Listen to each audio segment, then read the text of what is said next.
Remember, Chargebolt, make the exchange as smoothly as possible.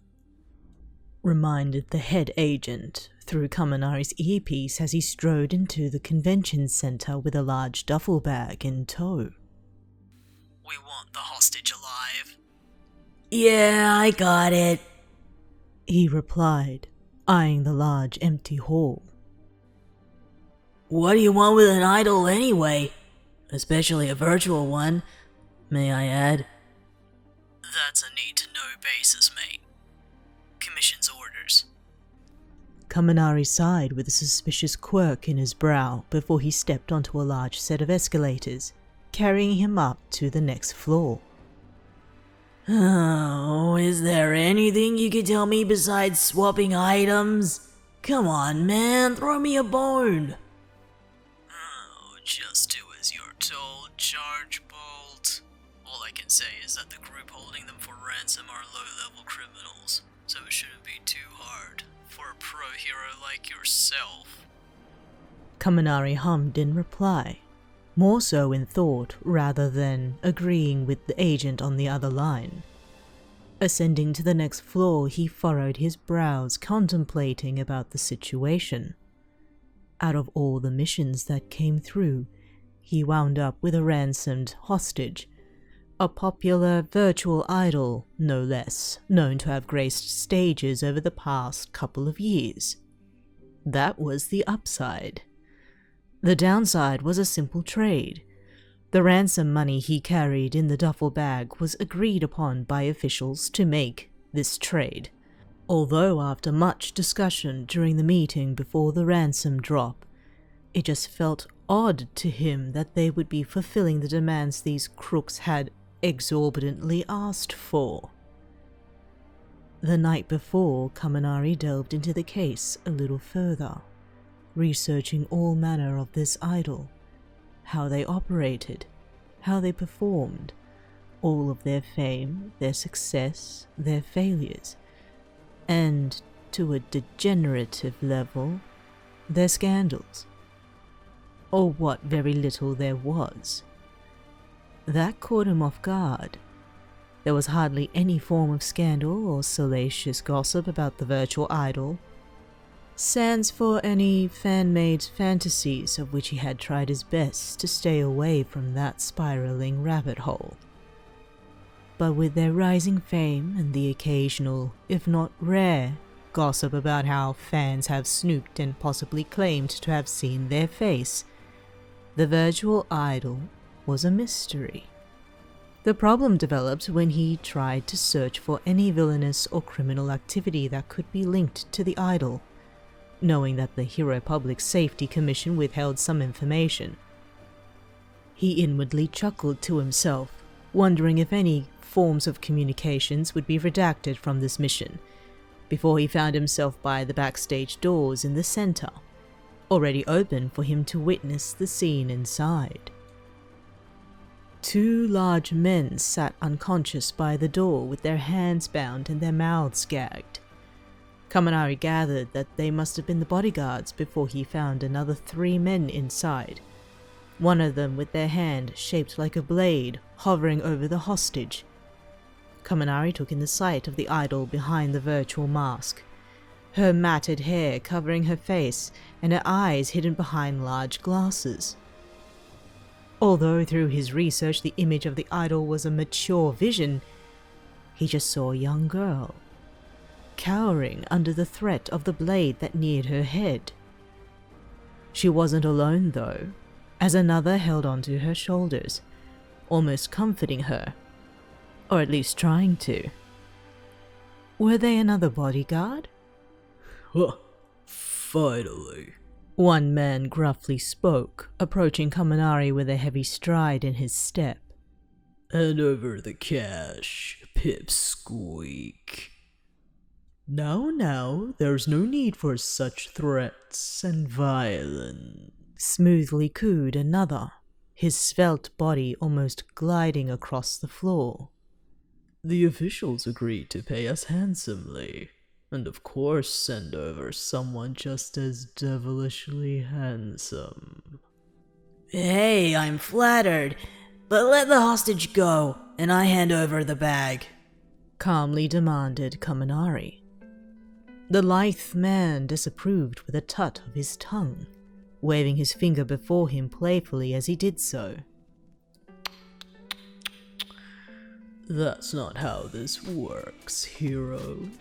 We get the money first, and then you get your reward. Or else. With a click of his fingers, the swordsman swung the blade towards the hostage, causing Kaminari to instinctively reach out. A squeal escaped her throat before her bodyguard shifted in front of her, taking the blade in her stead. Kaminari's eyes widened at the sight of the blade and its serrated edge pinching into the neck of the guard beside the girl. He could see their breathing pulsate through their throat, while their arms semi-shielded the idol from any danger. S'il vous plaît, laissez-moi partir! Cried the young girl huddled in a ball, with her hands clasping her ears. Of course, Kaminari remembered that the idol did speak French. His research yielded that it sparked many debates online whether they were truly French, or just knew the language. All right, exclaimed Kaminari, dropping the duffel bag onto the floor with a deep thud. I get what you're saying. Here's the bag. But any funny business and I'll get real serious. With that, Kaminari pushed the duffel bag with his foot, its heavy load sliding ever so slightly across the floor. The lithe man grinned while he signaled the large brute to step aside, turning towards the hostages held by a blade's edge. You, he purred, pointing towards the bodyguard. Pick the bag up. Hey, wait a minute! Interrupted Kaminari. Hostage first! Don't you dare. Imposed the lithe man with a twirl of his finger. We agreed to the ransom money first, then the hostage. The bag isn't even in our hands yet. Kaminari growled under his breath in disbelief, keeping an eye on the hostages before the bodyguard slowly took to their feet. The young girl beside them clutched into their arms, refusing to let them go. Je n'ai jamais vu ceci! She cried, her hands holding onto the bodyguard's arms for dear life. Pourquoi m'as-tu parlé de ça? Taisez-vous! Spat the bodyguard in frustration, receiving a cower from the young girl next to her. Tears began to form behind her frames, and her lips were pulled into a tight line. No doubt about it, she was afraid. Frightened, Kaminari thought, but to hear the bodyguard respond with the same tongue made him wonder. Were they also a translator? Come on now, we don't have all day. Mused the lithe man, his reptilian eyes peering back at the bodyguard with a sinister gaze. You watched the men waiting for your move before you released the girl, allowing the swordsman to grab her from behind and take his blade to her throat instead. She whimpered while her eyes watched your back. Qu'est-ce que tu fais? She cried, before the swordsman gripped her shoulder tightly, earning a choked squeal from her. You turned quickly before the lithe man grabbed your shoulder, gently pulling you away from the girl. Not so fast, he cooed. I'm sure the little darling will be fine without her translator for a while. Now, why don't you be a good and obedient volunteer and grab the bag?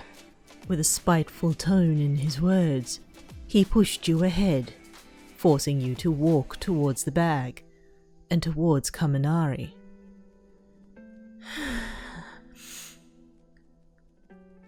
Charge bolt? Not one word from you, warned the lithe man, your shoulders hunching from the sudden interruption. Yeah. Shut up. The brutish man agreed before you placed your foot on the bag of ransom money. Kaminari watched the scene unfold, and as a pro-hero it killed him inside. Under strict orders, the exchange was to be made, but with how it played out, it was excruciating for him to witness innocent people involved. You stared into his eyes, seeing how beaten he felt, unable to do anything to alleviate the tension and the situation. With a glance of your eye, you turned to the girl, whispering to her while your hand slipped inside your jacket. Kaminari's eyes widened upon the realization of what you grabbed. Fais-le-moi. Take the damn bag, you piece of... The girl violently fell backwards from the swordsman, her body unmoving while the small gun you held smoked from its barrel. The swordsman that stood behind her stared at the girl in panic, turning to the lithe man with wide and anxious eyes. All of the men, Kaminari included, only stared at the body before you pushed the ransom money back towards Kaminari's feet. Now they have nothing to bargain with. You motioned with your back to the terrorists. What have you done? Yelled the lithe man, his eyes filled with anger. She was our ticket out? Do you realize what you've unleashed onto us? What do we do? Asked the swordsman in panic. The general's not going to like this. Shut up, you inconceivable little worm. Hey, this was your idea to get some incentive out of this. While the men argued amongst themselves with panic setting in, you eyed Kaminari, his face still in shock. He stared at the young girl's body on the floor before his eyes drifted slowly towards yours. You stared intensely at him. Not a word escaped your lips before you glanced from side to side, signaling and listening in to the men who continued to berate and argue with each other. Chargebolt, what happened? Spoke the agent in his earpiece while he continued to stare at the scene. There was gunfire. Is the idol safe? Kaminari couldn't utter a word. Had he failed this simple mission? This simple task? What was he going to say? Don't say anything. You whispered, catching his attention. A smile appeared on your lips before you glanced at the men again, listening into their childish arguments. You turned your gaze intently back towards Kaminari, your eyes relaxing and your smile pulling on your lips. Swallowing what disbelief he held, Kaminari looked into your eyes, noticing something deep about them, as if there was a trusting darkness about them. He thought he could hear music staring at you. Blinking out of his thoughts, he too turned towards the men yelling at each other, taking this opportunity to immediately aim his shooter towards them, shooting out pointers onto each of them. The discs attached to their limbs, causing their fruitless argument to cease in surprise. You immediately ran towards Kaminari, rushing past him before you stood a fair distance away, watching the men now fixate their angry, frightened, and frustrated gazes onto the pro-hero. We'll murder you, bellowed the large brute before he charged towards Kaminari, his heavy footfalls echoing around the large room. With a flick of his wrist, Kaminari's fingers were surrounded by volts of electricity, the energy flickering and dancing between them before he released it towards the brute. The surge stopped the large man in his tracks, electrifying his body and causing him to crumple in a heap. His body twitched from the sudden shock, the electricity dancing between every minute movement he made. Alright, tough guy, called Kaminari, aiming his finger now at the lithe man, the unassumed leader of this pack. Surrender now. All he received was a sly smirk on the man's lips. before the swordsman charged towards him, both arms now transformed into serrated blades. Pulling back his arm to take the first blow, the swordsman plunged the blade with the sickening sound of flesh being torn. However, Kaminari came out unscathed. The swordsman's blade instead punctured into your shoulder, defending him. The blood seeped from the wound while the swordsman twisted his arm, causing a surge of nausea to run through your body.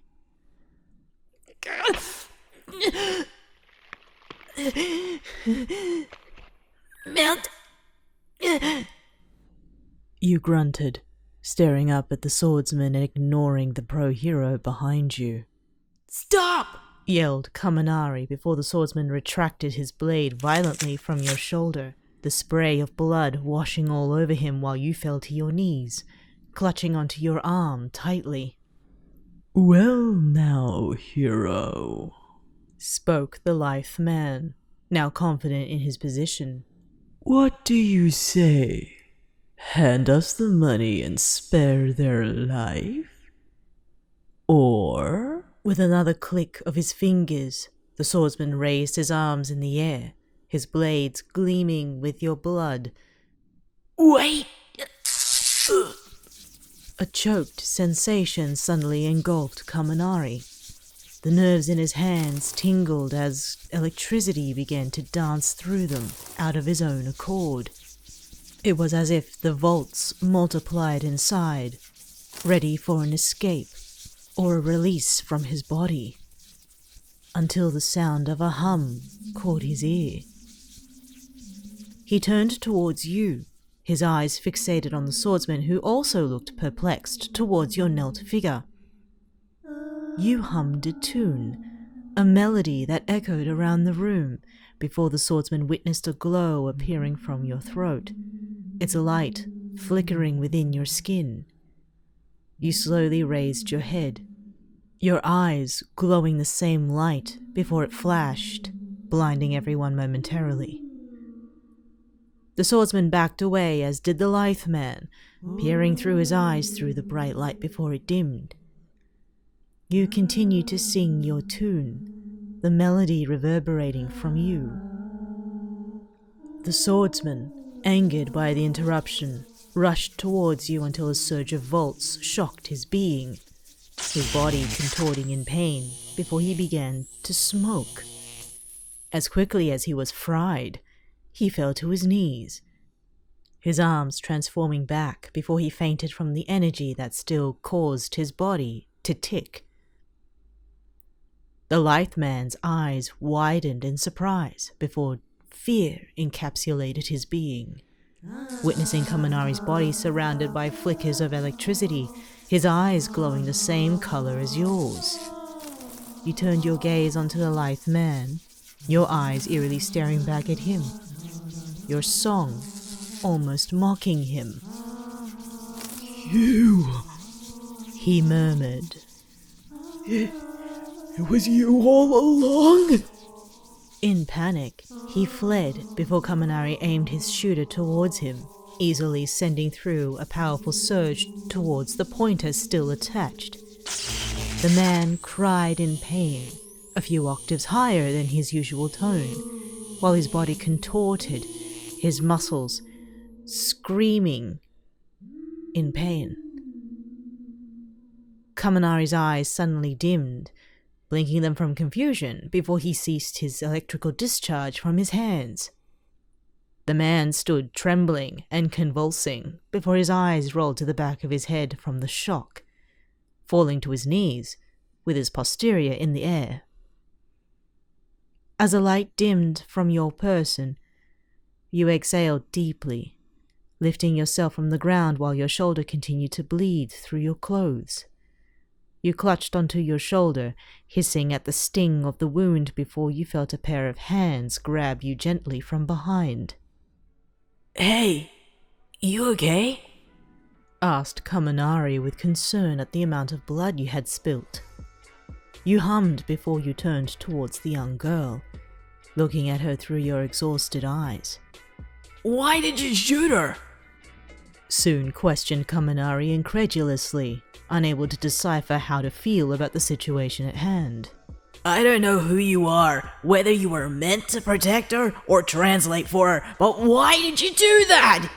You turned to the blonde with a charming smirk, slowly standing tall despite the wound upon your shoulder. You don't speak French, do you? You asked, calmly, with a gentle smirk. What? I told her to play dead.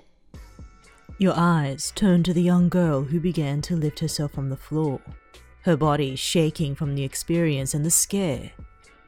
Kaminari stared in disbelief.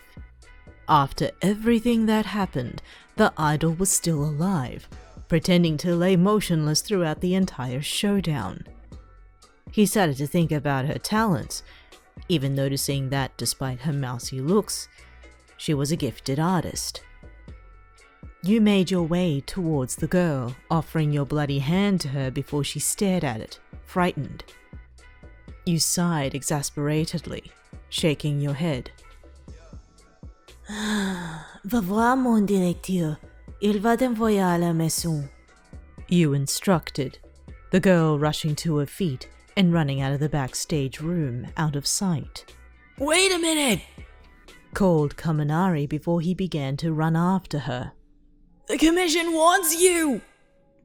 Suddenly, agents began to flood the room from the entrance, blocking Kaminari's path and surrounding him and yourself. Kaminari looked around, confused, before the head agent appeared with a smile on his face. Good work, Charge Bolt. He commended. Not exactly what we expected, and we were a little concerned for a while, but you fulfilled what we've asked. Plus apprehending the terrorists as well. Kaminari watched as the agents cuffed the three men, dragging them out by stretcher due to their incapacitated states. Well done. We'll be taking the hostage now. What do you mean? The idol ran off! Explained Kaminari. I was about to chase her down, and then you guys stormed in here! The head agent looked at him perplexed with a pout in thought. Are you sure? They're right here. Kaminari followed the head agent's finger, pointing towards you, now kneeling on the ground with your hands behind your head. Despite the state of your shoulder, you stayed in this position before a few agents grabbed your wrists, lifting you up from the floor. Kaminari's jaw dropped slightly at the sight. The one he was supposed to be saving was you, the idol who was capable of taking care of themselves. He watched you walk past him, your smile still present on your face before you mouthed a thank you. You disappeared from his sights, before all of the agents soon started to funnel out of the room. Thank you for your services, Charge Bolt. Reiterated the head agent. I'll make sure to put a good word in the commission for you. He turned to leave only to have a large hand stop him in his tracks, grabbing onto his shoulder. Can you at least tell me why they're important? Asked Kaminari, pulling the agent aside, away from everyone else. I deserve that at least. The head agent eyed the rest of the others before he turned to Kaminari, sighing lightly with a furrowed brow. Oh, fine, if you must. He conceded. They have a history, and that history is catching up to them throughout their cover identity as an idol. Just last week, after one of their performances, there were many fires lit around Hosu City, all caused by the same culprit, the same quirk, the same MO. Problem was, when he was apprehended, he could only remember a song in his head. Kaminari's eyes widened. A song? He recalled hearing something when he stared into your eyes. We have a loose recording of it, but there have been no public recordings of this song, and this guy was not the first to have heard it. Continued the head agent. That is all I can tell you. Hey, if you're going to put a good word in for me, can I visit the idol? Continued Kaminari, only receiving a suspicious look in the agent's eyes. Just some questions. All good things. Really. Oh, don't tell me you're a fan, Chargebolt. And what if I was? Another deep sigh escaped the agent's lips before he turned to leave, waving his hand lazily behind him. Oh, fine. There's nothing stopping you from doing so anyway. Kaminari soon found himself alone in the room, watching the forensics enter and begin analyzing the scene before he made his way out. From within the convention center, he walked towards the large windows, watching the agents place you into one of their black, unmarked cars. For a brief moment, he swore you turned up towards the center and looked back at him with that gentle smile still present. While the cars drove away from the center, Kaminari made a mental note to dig a little deeper into this idol case, now knowing the true identity of the virtual idol in the Commission's hands. He had questions, and he felt he needed to quickly pick up French.